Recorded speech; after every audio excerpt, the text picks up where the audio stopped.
Brad ah. Oh, gabi na. Hanapin kayo ng magulang niyo. Ba't di pa kayo natutulog? Lalo mo kayo magawa. Dapat yung ganito oras na tutulog na kayo eh. Sige na, uwi na kayo. Bago ulit Brad, boring ko. Tulog na kami. Tapos mamaya pa akong tutulog. Wala pa nga yung mga magulang na trabaho pa eh. Oo nga, di pa kakabili nakakain. Ano ba? Uwi na kayo. Kulit naman ito. Di ba sinasabi ko si dapat pag sinasabihan ng tama, dapat makikinig, di ba? Sige, pag ako nakulitan sa inyo, sige, makakauwi kayo ng maaga. Kulit nyo. Ikaw Brad, ano ba ginagawa mo dyan?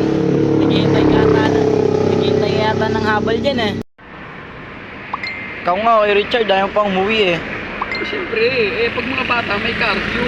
Pag tulad ko, siyempre, napapahangin, napumuni-muni. Bibilang ng mga sasakyan, parang... Kahit na. Gusto pa namin tumambay eh. Ay, kulit yan na naman ako sa inyo. Parang kuya nyo na ako, pero ayaw nyo sumunod.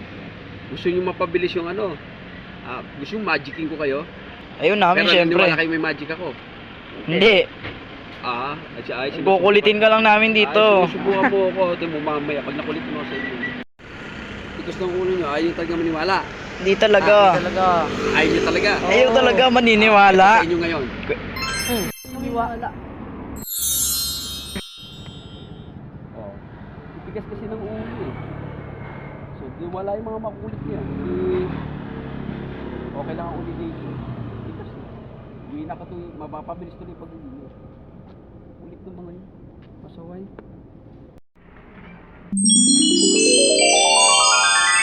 Saan tayo?